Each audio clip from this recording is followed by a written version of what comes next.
इमाम मेहदी वर्सेस सूफियानी क्या? वाकई सूफियानी बड़ा फितना होगा, आज हम जानेंगे इस वीडियो में कैसे सूफियानी की फौज जमीन में धंस जाएंगे, कैसे इमाम मेहदी सफियान को खत्म करेगी, कैसे इमाम मेहदी हिंदुस्तान फतह करी चली जानते हैं।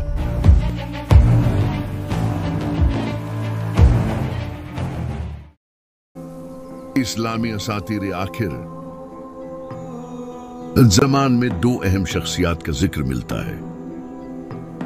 इमाम मेहदी एक रहनुमा जो हक व अदल बहाल करेंगे, और सूफियानी एक जालिम हुक्मरान या सरदार जिसे कई रवायात फितना या सबसे बड़ा बिगाड़ समझती है। मुख्तलिफ रवायात में सूफियानी का जिक्र मुख्तलिफ अंदाज में मिलता है। इसे शाम सीरिया से निकलने वाला मुखालिफ करार देती हैं। बाद में उसकी खुसूसियात, कबाइल या क़ियादत का तज़किरा आता है। इमाम मेहदी के बारे में भी तफसीलात मुख्तलिफ मुकातब में मुख्तलिफ हैं, मगर बुनियादी ख्याल यही है कि वो एक वक्त पर आएंगे जब दुनिया में जुल्म और सितम बढ़ा होगा और वो अदल कायम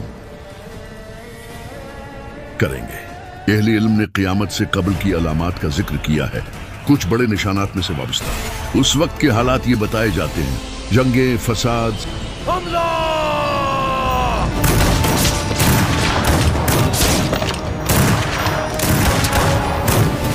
सस्त इखलाक, वादों की खिलाफ वर्जी और कुदरती आफात जैसे कि सूफियानी का ज़ुहूर, दज्जाल का आना और इमाम मेहदी का खुरूज।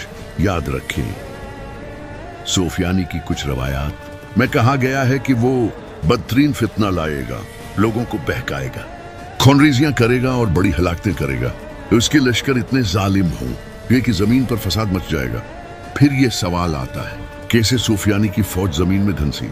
आइए उस मंजर को रवायात की रोशनी में सुनने और मंतिकी अंदाज में समझें। कुछ रवायात में बयान है कि सूफियानी के लश्कर के साथ एक माजिज़ाना वाक़या होगा, जमीन खुलेगी या ज़लज़ला आएगा और फौज इसमें डूब जाएगी। ये एक उल्हामी सजा के तौर पर पेश की जाती है। इस बयानिए को दो अंदाज से समझा जा सकता है। एक, लब्बी मोजिज़ाती लिटरल तशरीह। यहाँ कहा जाता है कि वाकई जमीन के खसक जाने या धंस जाने जैसा वाक़या होगा, अलाही मदाखलत के तौर पर, जिससे लश्कर फना हो जाएगा। उसको मानने वाले उसे एक हकीकी मौजिज़ा समझते हैं। दोस्त अलामती तशरीह, दूसरी तशरीहात में कहा जाता है कि जमीन में धंसी का मतलब हो सकता है कि लश्कर का जवाल इतना किती और गैर मुतवक्का होगा कि गया वो जमीन में गायब हो गया, यानी फौज टूट फूट, इंतशार, बीमारी या अंदरूनी फसाद से खत्म हो जाएगी। इस नुक्ता नजर में जमीन में धंसी एक इस्तारा है जिसका मतलब है इजाला और नाबूदी, न कि जोग्राफियाई वाकया बिल्कुल लफ्ज़ी। बिपॉज एक सेकंड, हमें ये बात याद रखनी चाहिए कि बहुत सी इमाम मेहदी का किरदार और सूफियानी का खात्मा गैर तशद्दुद आमेज कियासी मगर रवायत महवर। बहुत सी रवायत में इमाम मेहदी का ज़ुहूर एक नजात की तस्वीर खींचता है।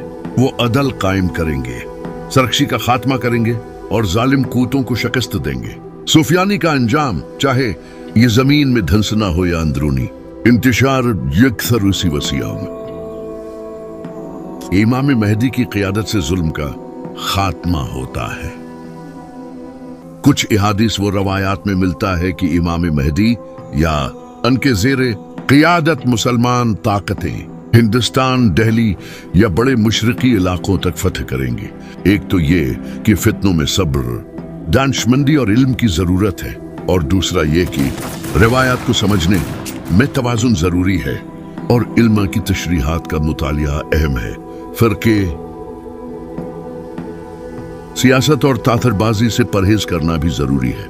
खलासा ये कि सूफियानी का तज़किरा, उसका बड़ा फितना होना और लश्कर का ज़मीन में धंसा जाना सब रवायात पर मबनी बयानियां हैं जिन्हें मुख्तलिफ अंदाज से समझा जा सकता है। इमाम महदी की सूरत एक उम्मीद, एक निजात और अदल की अलामत है, लेकिन कैसे, कब और किस अंदाज में ये सब होगा, इसमें इल्मा के दरमियान इख्तिलाफ है। हकीकत मालूम करने का बेहतरीन रास्ता है तहकीक, एतदाल और उलमाओं से मुशावरत।